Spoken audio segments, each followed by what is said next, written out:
So, hello. As of this recording slash stream slash moment in time that we're sharing together, it is February 24th. It is quite rainy, at least in my neck of the vast woods of the earth. And we had a Pokemon Go event that featured a bunch of Dratinis. That was a lot of fun. I don't know if any of you play Pokemon Go, but I'd suggest it. How does that bleed over into D&D? Well, you get to go outside a bunch and hunt monsters and discover locations around your own neighborhood and city that maybe you didn't even know existed before. It's excellent for creativity.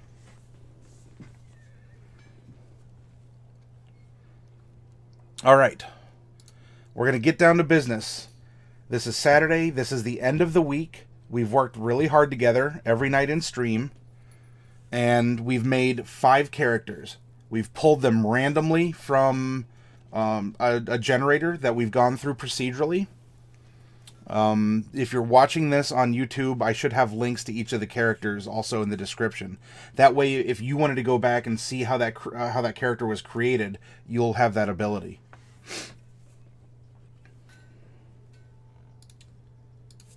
Do something right here. Speaking of random encounters, I sense someone or something approaching. Cautiously, I hail the figure, hoping it's my friend. Electrical skateboard, is that you? It suddenly responds, WT Ruck. What do I do? I don't know. I would say that that's legit because he looks confused, and I was confused, so if we're both confused, then that equals out. Anyway, fun things you can do with your experience points, right? All right. So, prior to this video, I preloaded all of the characters up here. And here's little pictures, too. So this is Rin Bobak, a.k.a. the Slob. That is her urchin name that she earned. The second character that we made is Falco Steadyhand. Both of them were randomly generated to be rangers, and they're generally around the same age. So this helped us. This is like a recap of the week, by the way. This helped us for the following night to be able to make a map. I'm sorry, that would come the following night after we produce our third character, because now the rangers are experts in certain areas around the region. So then we went on and we made another urchin. So we knew that there had to be a city, right? And then we came up with Jermaine Swift, a.k.a. Sweet Tea, because that could then be like Swift Tea and whatnot.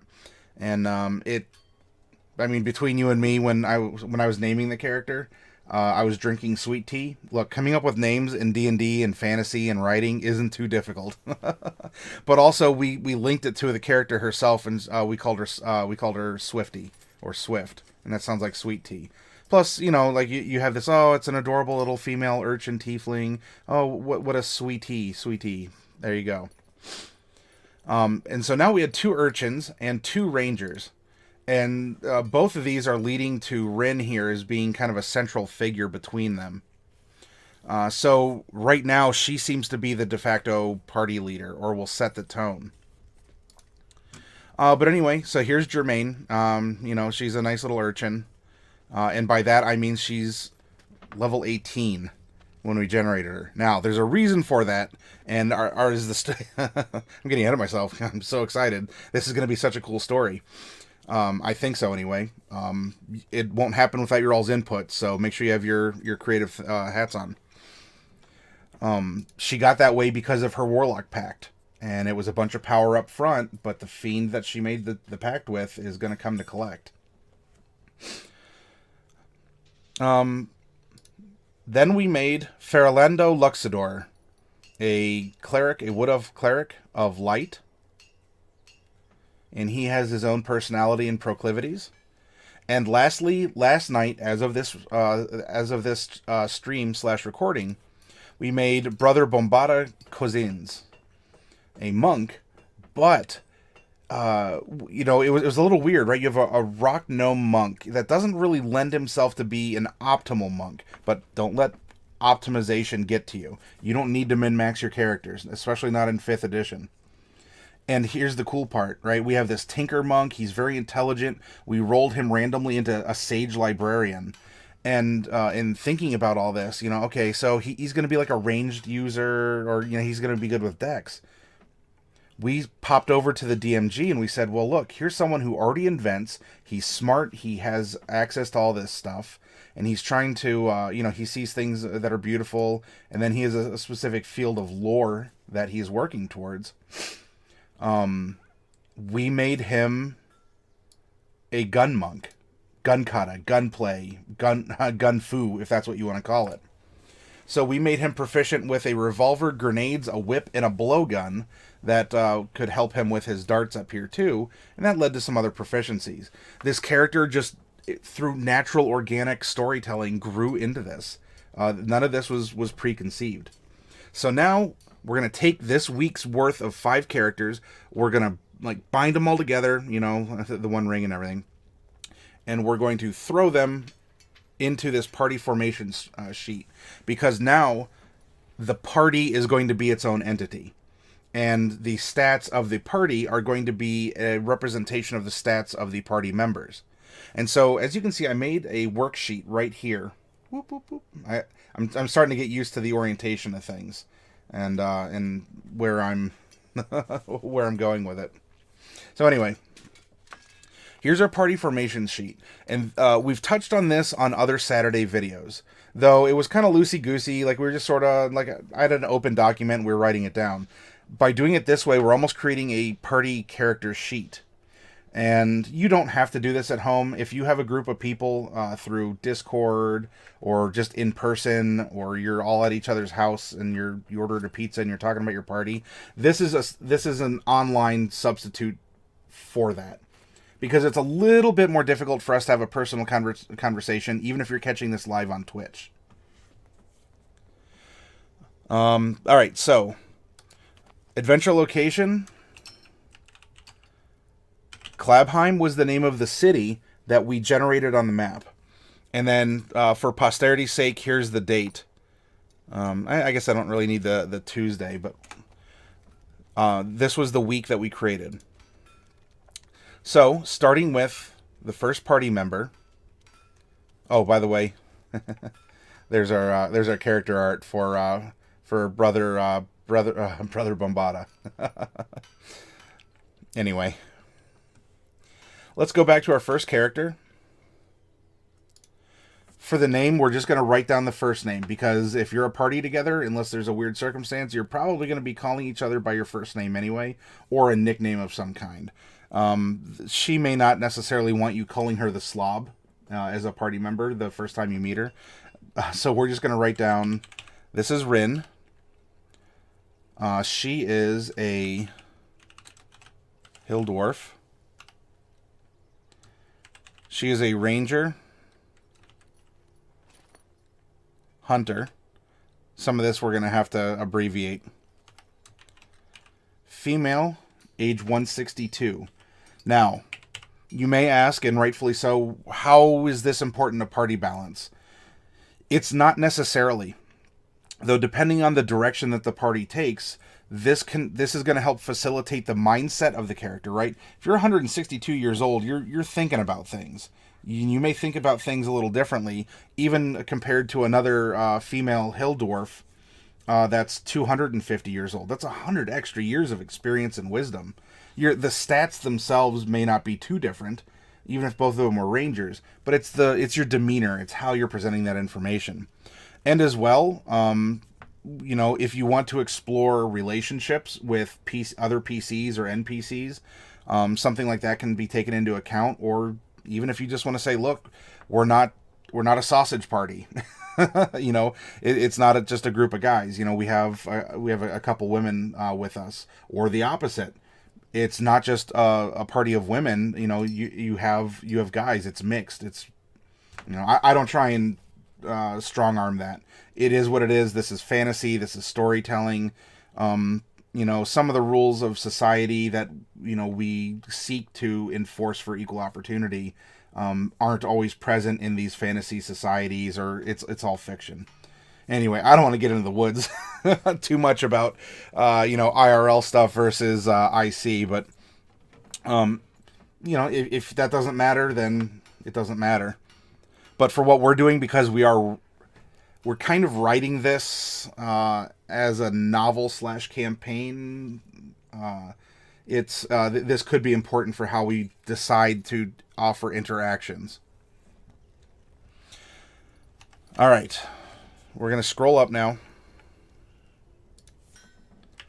10, 18, 16, 8, 15, 12. Now, she is level 11. She has had stat bumps that other characters have not had. Especially, I'm looking at you, Fairlando. That's not going to matter, ultimately. We're writing them down as they are now, because this is going to give us an idea of the direction that they're going to go in. If you're making a ranger that has high dex because you want an archery ranger instead of like a melee ranger, you're going to have high dex all the way through. Well, you should generally have high dex all the way through. So it doesn't matter. We have this 18th level character. Is that going to throw things off? Maybe. I think we actually ended up rolling that she took a couple feats. 1 or 2 feats. So it's not all just stat bumps. But again, we know the direction she's going in with her stats. So, alright, this is her proficient saves. She gets strength and dex. Her proficient skills are insight, perception, sleight of hand, stealth, and survival.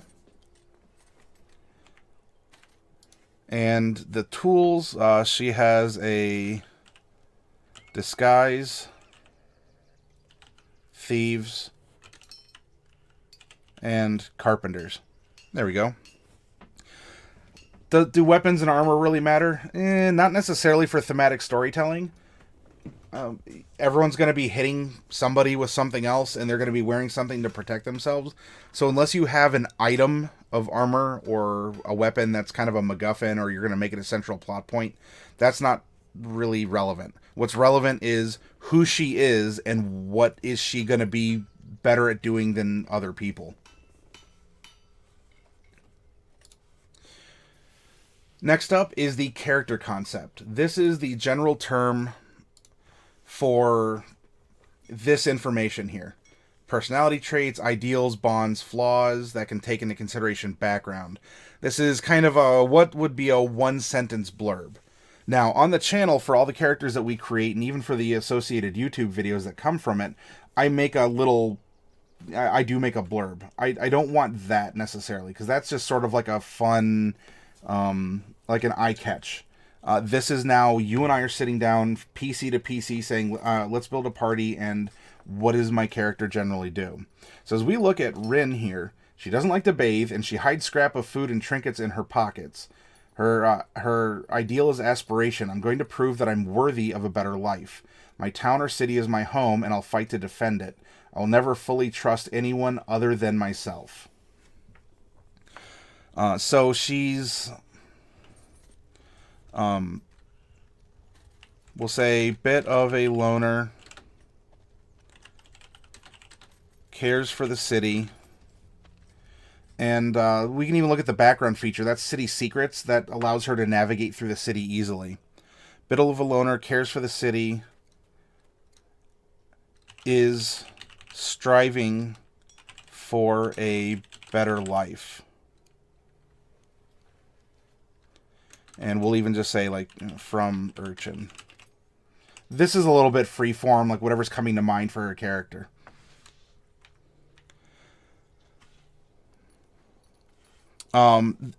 This line for a DM should note, this would be something like, is there a secret that she has that only the DM should know and he needs to weave in?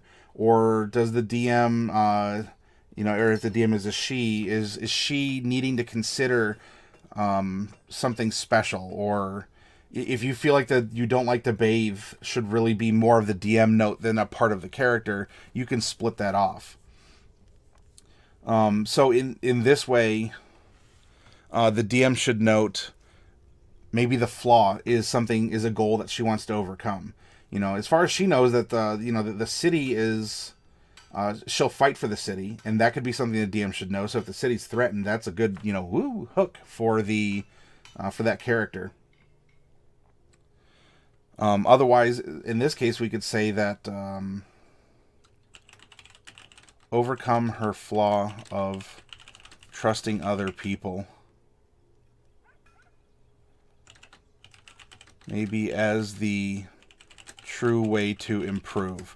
So this is kind of a moral goal, not necessarily a physical one. She's not after the lost gem of, crack a tomb or something like that.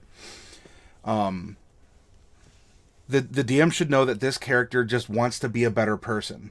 And if you are playing this character, you should want that as well. You don't have to start out and be antisocial and disrupt the party, but you slowly build into it, and then the DM can offer you prompts to overcome that. Steele says, man, now I'm going to have trouble deciding what character I want to play now that I have time to make more. Well, you can come along on this journey with us as we're building this, and maybe this will help inspire ideas. All right.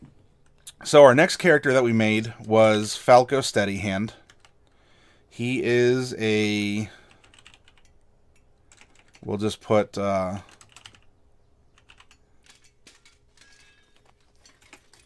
halfling. A Lightfoot halfling.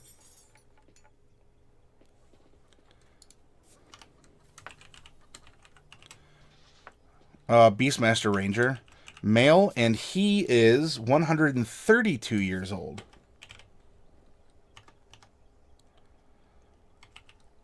10 strength, 19 dex, 8 con,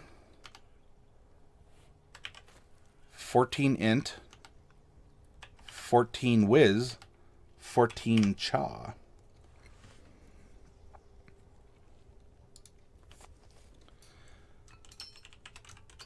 Strength and dex. His skills that he is decent at are as follows: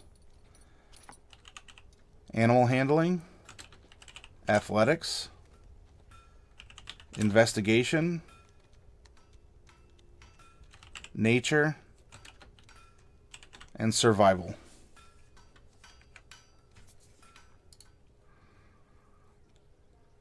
Tools, he gets a musical instrument. We didn't end up giving him one just yet, though this would be something that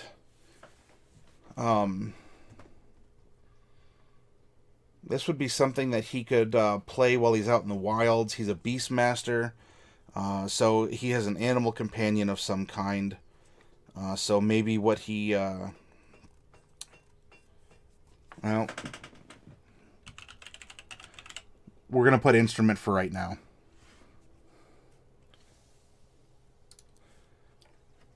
He's driven by a wanderlust that led him away from home.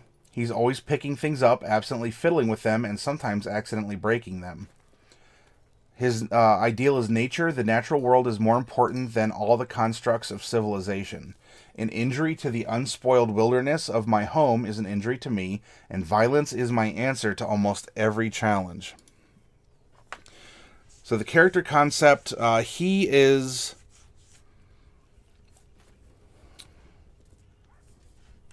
Do we want him to... See, we can say that maybe we want him to be a mentor to Rin. She was an urchin for all these years, and an urchin doesn't just mean that, you're like a 7 to 10-year-old kid and then you're not an urchin anymore. There's nothing saying that she couldn't have been living this urchin life for 30, 60 years even, right? It's kind of a squalid existence. You're on your own. No one really cares for you. There's a point when people stop caring because you don't look like a kid anymore and you're not helpless. But I believe in her lore, we said that she grew up as an urchin, then she ran out to the wilds. And it was there that she was living alone on the outskirts of town and said, well, I'll watch my town from afar and I'll help protect it, but I'm not living there right now. So this is kind of, so this was a mentor to Rin.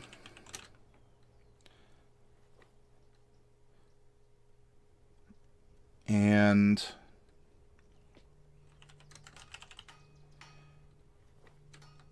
he wants to try restoring the area. Let's say reclaiming the area back from the city.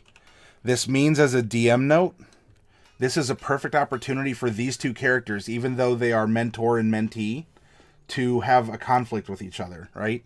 She has the eyes for the big city. She wants the city to exist. Her mentor is at odds with that. He doesn't want the city around. He doesn't want the salt mines. He doesn't want all that other stuff. Because here, if you remember, there was a mountain range, forest. You know, here's the big old plains out here, and there's the city. Well, a lot of the trees and everything that were here have been hewn down to make whatever has been made. The only woods left are on the other side of the mountains.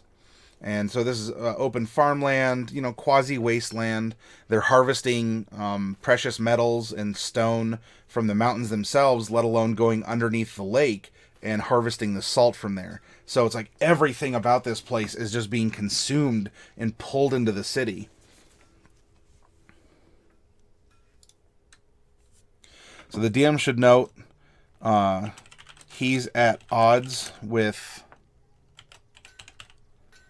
Rin.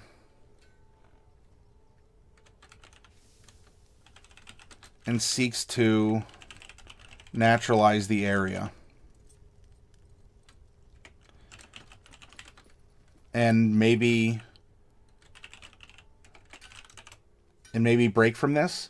We can say that he's, as a character, as a DM, or, well, so the character to the DM, I want to improve, or as we even said in, it was in his blurb on the sheet, is he just going to realize that this is hopeless? There's just no way that, especially he is this, you know, the Lone Ranger, right? There's really no way that he as the Lone Ranger is gonna be able to do this. So how can he adapt and survive? He's already he's in midlife for a halfling. He's 132. He probably has about that many years left of natural life if something else doesn't kill him first. And is he going to have this midlife crisis where he just says, I can't fight against this, and I have to be a new person. I have to be a better person in some way.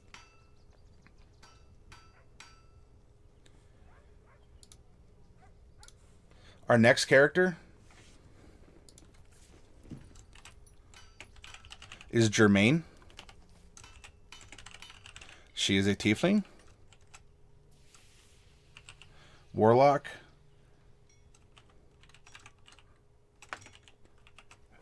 Fiend Pact, Tome. She has her Book of Shadows. Female. Now, she is the baby of the group at only 28 years old, but that also puts her as an adult.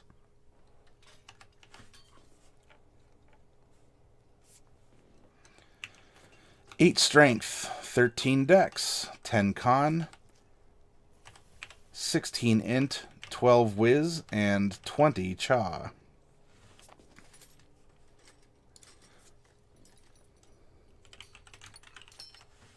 She's good at wisdom and charisma,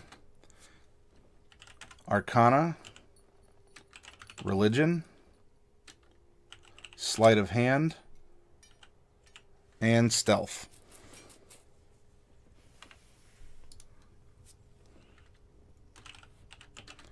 Disguise and thieves' tools is what she's good at. Now, she's very interesting because we generated her the same evening that we made Klabheim. And interestingly enough, of all of the random kind of supernatural features that were offered in the DMG, a mysterious portal to another plane of existence was the feature. And here we have this, you know, she's 28. She's already like tickling epic level, if you don't want to consider even 18. With the current scale, I'd almost argue that like 15 to 20 is epic level adventures. We have this epic level character. How did she become to be that way? Especially since we rolled her to be lawful good and she has a pact with a fiend. Well, it seems that this portal could play into it. It also seems that she sponsors an orphanage to keep others from enduring what she was forced to endure. How does an urchin go to be able to sponsor an orphanage, go to have these incredible powers. You know, she still has these. She hasn't even necessarily grown out of that fully. She hides scrap of food and trinkets in her pockets, and she also asks a lot of questions. So this is the concept that she, you know, she sold her soul and is conflict, living the best life she can for others. So she already realizes she lost her life. You know, the day she found that portal, effectively, her life was done, right? She's a completely different person now. And with this wealth and with this power, now, I mean, if we're running this as like a fourth level, if we were to scale it down to Farolando, if we scaled it down to fourth, well, you make this pact early on. She still made this pact. Hey, Caboose, welcome. Good morning. It's, what, probably around 6:30 for you? So as a character, you know, she sold her soul. You know, she's worthy of a better life. She has the same aspiration as Rin. She probably even knows Rin, you know, in some way. 4:30. Oh, that's right. It's only you're only 5 hours ahead. So yeah, it's 11 here Eastern time. 11:30. Well, welcome. We're forming a party from all the characters that we made before. So the DM should note that this pact will tempt her and eventually kill her. It's tragic, you know. Even in the PHB, it says that these pacts, you haven't made a magical pact as a warlock with, you know, a fluffy bunny. You've made it with a powerful fiend. You're getting power, and in return, you're going to be giving something up. And you could argue that even of the three patrons, the fiend is the least merciful. So, as DMs then, right, so you're presenting this character. We need to know that this portal is important, that we need to develop this character that lives in the portal, that is the sponsor, that is the sponsor of our warlock, and that this, if not this adventure, eventually this is going to put her at odds with this fiend of some kind. You know, if you're playing Germain, you are lawful good. You do things by the book. You try and be the best person you do, but you have this, you know, you have this secret deep down that you sold yourself, and on that day you effectively died. And now you're waiting for it to catch up, and in the meantime you're trying to do as much good as possible before that day comes. The fiend is terrifying. Yeah, it's that's a whole other roleplay realm. That's a whole other layer, and that's something that the DM should definitely note. All right, next up, we generated Farolando Luxador.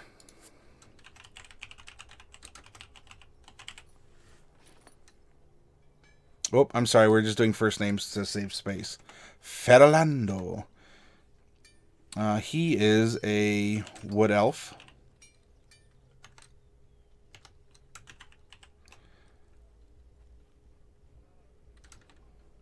He is a cleric of the light domain. Male, 212 years old. And he's only a young adult. Ah, the brashness of youth.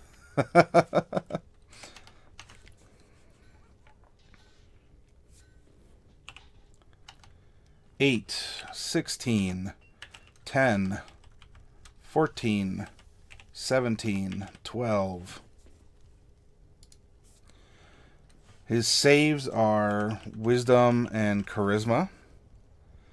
The skills in which he's proficient are history, insight, perception, persuasion, and religion. And he has no tool proficiencies. His character concept, let's go back to his his personality and all that, his background, and we can extract one sentence from this. He's an acolyte and a cleric. That kind of doubles up. I idolize a particular hero of my faith and constantly refer to that person's deeds as an example. Nothing can shake my optimistic attitude. His ideal is tradition. The ancient traditions of worship and sacrifice must be preserved and upheld. I will someday get revenge on the corrupt temple hierarchy who branded me a heretic. Right, DM? And once he picks a goal, he becomes obsessed with it to the detriment of everything else in life. So his character concept, in a nutshell, could be...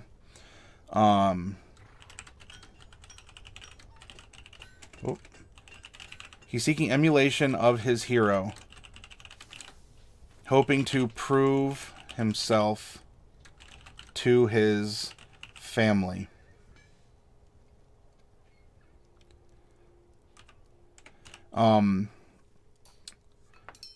In the sort of story surrounding him, we didn't write it down beneath here, but as we were generating this character, in order for him to have this kind of like, you know, because Lux is light, in order to have this name, we said, well, maybe his family runs this sun god worshipping faith, and he's the youngest son, right? Here he is. He's a young adult. He's only 212, and this could bleed into then something happened in his family's temple. Well, he was maybe banished or exiled to save his life, and his parents are in a bind because maybe the corrupt person who did this was, you know, someone with aspirations to usurp his family. Now, this is kind of a, you know, elsewhere outside of the location of this adventure. But that doesn't mean that agents haven't been sent after him, that we as a DM, and we'll touch on this in the next segment, you know, we can't send them after him out here, especially because he's banished. You know, he's supposedly this bad person. And so he wants to try and be the best person he can. He's been banished. He's kind of upset and confused by this. And so out here in this new land, where there's not really a presence of his faith, maybe a little bit, he can be the guy. He can be important. He can be like his hero. And eventually this means that he will build up an ideological army, or maybe he can even find evidence. What if the person who came and is trying to usurp actually used to be the leader of the people out here in the new, I'll say like the new world, but you know, out here in the frontier, in this very industrial resource gathering town. So these are some DM notes. Conflict from outside the location. This offers intrigue and assassination attempts. Our last party member then that we generated last night was Bombada, who ended up being a gun monk, gun kata, gun play, gun monk, gun fu, whatever you want to call it. Rock gnome, monk, hand, male, and he is a seasoned 129 years old. 129 years old. Somewhat similar to Falco here, though Falco is tickling the you know, midlife, where the brother here is just you know, becoming a seasoned adult. 8, 16, 13, 15, 14, and 10. His saves are strength and dex. The skills in which he's proficient are acrobatics, arcana, history, investigation, and religion. Tools. Oh my goodness. Tinker, alchemy, poisoners. Oh, I ended up having alchemist there twice.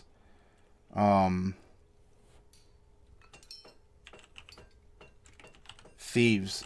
And INVST, what did we have that?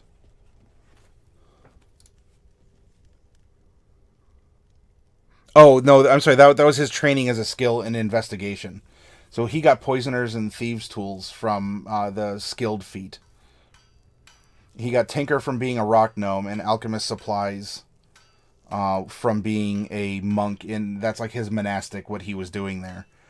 And that worked because he was this sage librarian. So he had a lot of time on his hands. Okay. So, character concept. He is a huge nerd. Spends more time studying than training. Effectively, he invented guns of some sort. I think we gave him, a revolver and grenades. And we went with the alchemist kit and all this so he can make smoke grenades, so he can actually make the black powder for the bullets, that he has a poisoner's kit so that he can develop poison for his, either the bullets or the blowgun that we gave him proficiency with, that kind of thing. So he fights, he knows the ways of his order, but he fights smart, not hard, if that makes sense.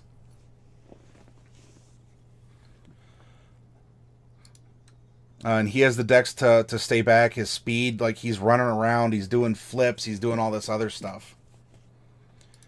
The DM should note that in his bond, he is seeking enlightenment in a field of lore.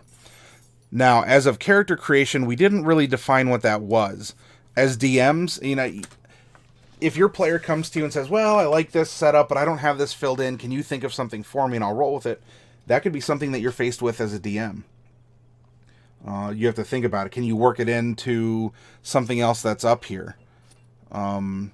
Maybe the lore ends up being, of the area here, we have these mysterious faces, right? We have these 10 faces that were carved into the side of the mountain. Is there anything intrinsically supernatural about them? Not that's been seen. We also have, if he likes studying religion and arcana and all this, well, we have this mysterious portal that only Germaine knows about because this is the way to her pact holder, right? And this might mean that that Bombada here might be able to find a way by the end of the campaign or the story to renegotiate the contract or to break it or something along those lines. Especially because we come down here to his flaws. Most people scream and run when they see a demon. I stop and take notes on its anatomy. Oh my. So here we have possible savior for sweet tea? Question mark. Can that come in? And hey, look at this. This all just wrote itself. All these were just randomly generated characters. So now that we have our party statted out effectively on a sheet, we can say as PCs one to another. All right. Who has the highest charisma? Okay, it looks like this is going to be Germaine. She has a 20. Looks like she's going to be the face. Now, no one here has persuasion. I'm sorry, Farolando does. His charisma's not the best. He has persuasion. So there are two faces, you could say. It's going to be Germaine and Farolando. Who's going to be which role in the party? And we can say, oh, yeah, okay. So Rin and Falco are ranged weapon damage dealers. Both of them took archery. And I if you want to see any of their sheets, let me know and I'll pop back to them.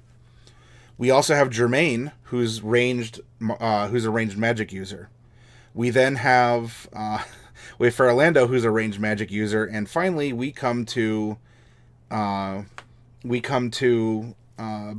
here, and he can be frontline. There's nothing saying that he can't.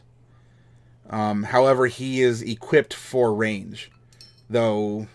In that case, who gets to be the tank? Well, Farolando's wearing leather. He's not a tanky cleric. Bombada might be able to do a little bit of tanking. He has decent hit points. I mean, look at his constitution. Yeah, he has the armor class, but he has things like evasion, and so you're kind of hoping that you can have damage be knocked off. He can heal himself, and also he can be healed by, Ferrolando. Rin would also make a possibly good tank or a defender for the party because of the aspects to her ranger method that we took. Giant killer and multi-attack defense. She has a slightly lower AC as well, but she's the type that doesn't mind being surrounded by enemies. She can take hits. Look at her constitution. She has 124 hit points. Oh my gosh.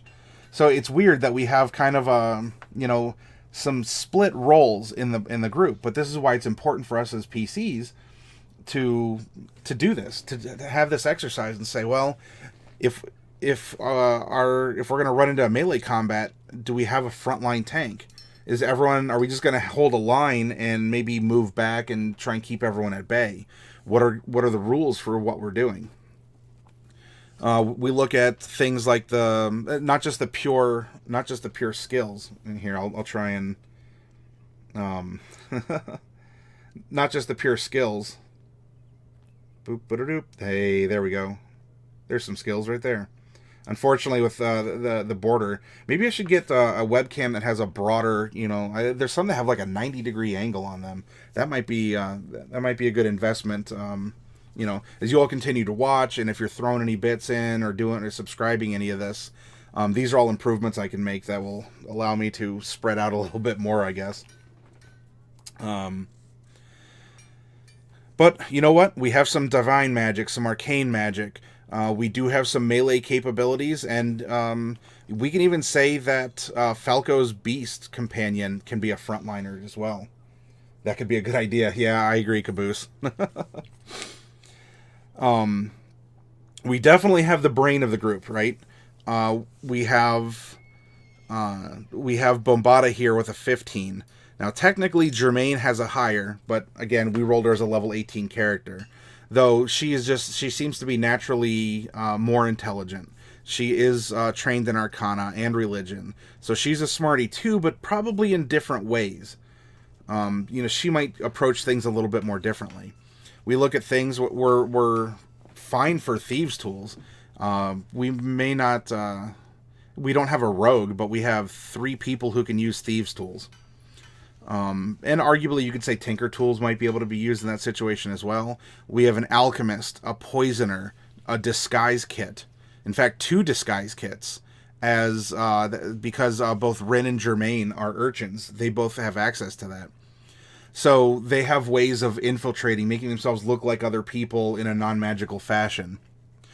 You can even build some basic things here because Rin took carpentry tool proficiency. Not that they can't use it, otherwise she's just going to be better at it. That's what that means. And that can combine with Bombada's tinker tools. And you as a party might sit down and say, oh, let's devise some traps, or, oh, let's build something, or, oh, I want to build a new type of weapon, or I want to build a... maybe we can buy equipment that's kind of cheap, like a rickety old wagon, and, you buy it for 10 gold, and as soon as you drive it off the lot, it's sold as is, right? So the previously enjoyed cart salesman washes his hands of you as soon as it leaves the lot. But this allows for a ton of creativity in the party as well. And by doing that also helps build the bonds between the party members. Bombada isn't really social. He's used to being around people, but not really interacting, right? He is this, that's Ren. He's this sage librarian. He reads a ton of books. He's pursuing lore. Even he'd go out and do the basic monk training exercises that are required of all monks and to be in the monastery. But aside from that, he has a job in the library, and he's perfectly happy there. Now, as a player, does that mean you get to be antisocial? No, you should be. This is going to be one of the challenges for you in some ways is to grow. So we can see our strengths and weaknesses. A glaring weakness of this party, look at this. 8 strength, 8 strength, 8 strength, 10 strength, 10 strength.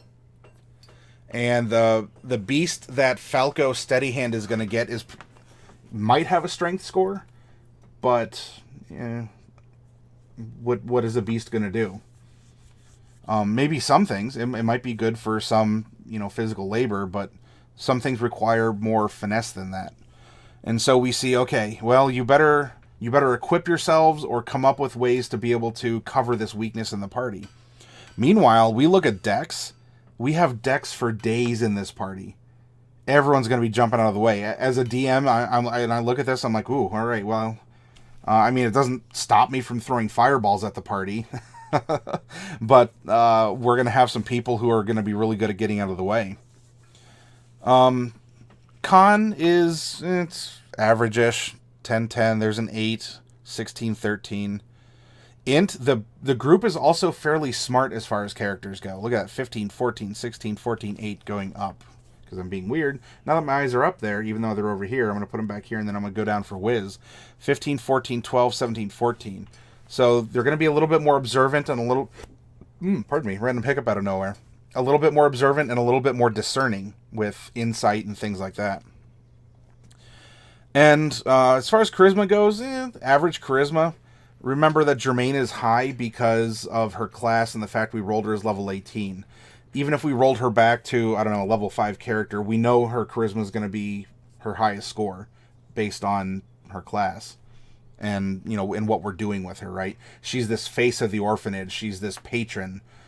She's this, very lawful good, kind of nun type character. But this nun has unfortunately made the deal with the devil.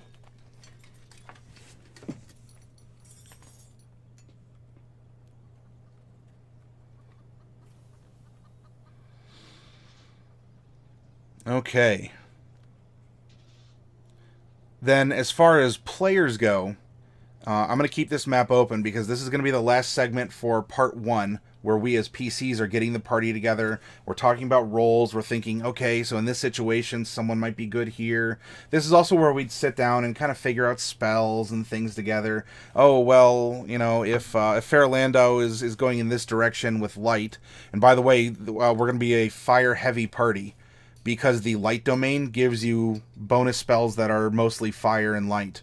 And the Fiend gives you bonuses based on fire and therefore by light.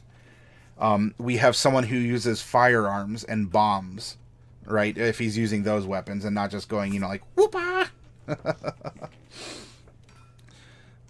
Flaming fists.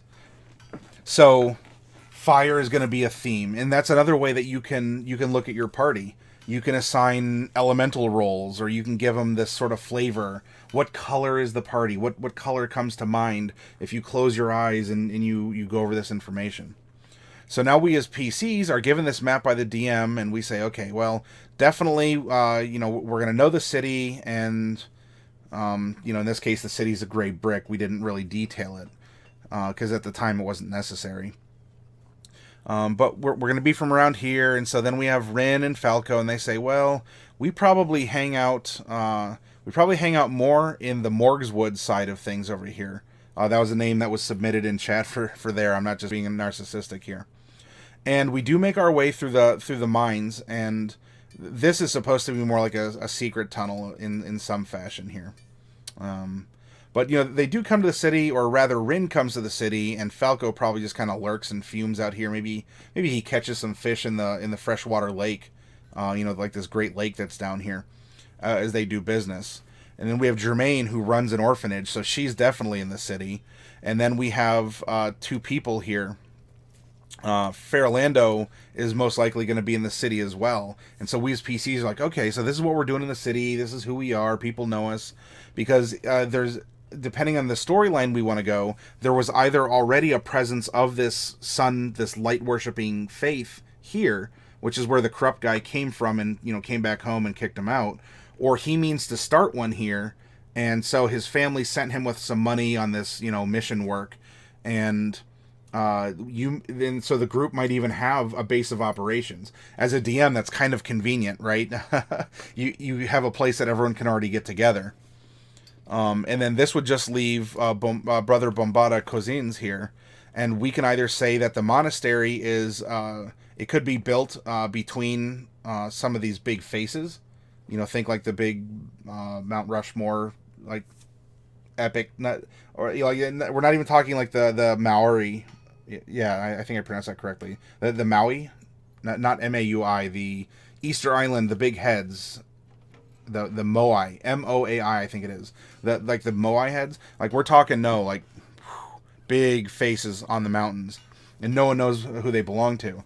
So we could go that the monastery's up here, right? There's already a bunch of orcs that live up this way. Orcs don't make terrible. They make great laborers, but they don't make terrible monks. Or we can say that the monastery is itself in the city and incorporated to be part of it, which could make sense. We rolled that there's a majority population of Dragonborn, and so maybe the Dragonborn came here, and the monastery could have been one of the first buildings. It could have been an escape for the Dragonborn. Oh, Caboose says, nice change from the usual tavern meeting spot. I agree. That's not bad. It's default, but it's default for a reason, and this would be something else. And then we'll get into how we can hook the characters after the break here. But in this case, let's say that the Dragonborn had come out and the city was first established on the monastery, and as they were digging for stones to make the monastery, the Dragonborn found the minerals, and then of course everything snowballed from there. And so now you have this halfling monk who's been studying, and we could even make this his field of lore. He says, oh, well, you know, we don't have the ability to breathe fire like dragons. So what if there was a way that we can produce fire ourselves? And so he looks into it, and he comes up with all these alchemical recipes. You know, he studies alchemist fire, but how's there a way to safely project fire and not just throw, you know, kind of like a gelled alcohol, like a Molotov cocktail thing? And so he invents something called hand dragons, or you know, people could just abbreviate dragon to gun, G-O-N, if you don't want to go G-U-N. And so now we have these handguns, right? These hand dragons. We have hand dragons, guys. He invented them because this is a Dragonborn city, and he wanted to come up with a way. Boom! Look at this. Oh, it's flowing. It's beautiful. It's wonderful. Well, in my opinion. For whatever that counts.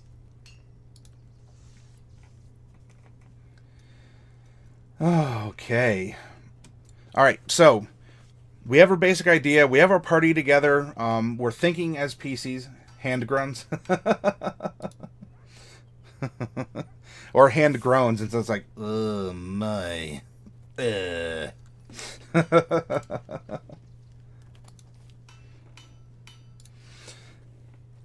Whoa, hey Sayo, you came just in time for the for the short rest here. As you can see, Sayo, in a quick recap for you, we took all 5 of our characters that we generated this week, and we made sort of a party character sheet where we splayed them out in what their strengths and weaknesses are, and their character concept as like 1 or 2 sentences, and who they are, and then as a DM note, what are things that we need to consider for the story that we're going to tell with these characters. So there's everyone. I'm going to go and, speaking of Jermaine's Sweet Tea Swift, I'm going to go make some tea myself, and I will return shortly. Jam out, have a little bit of fun, and I will return.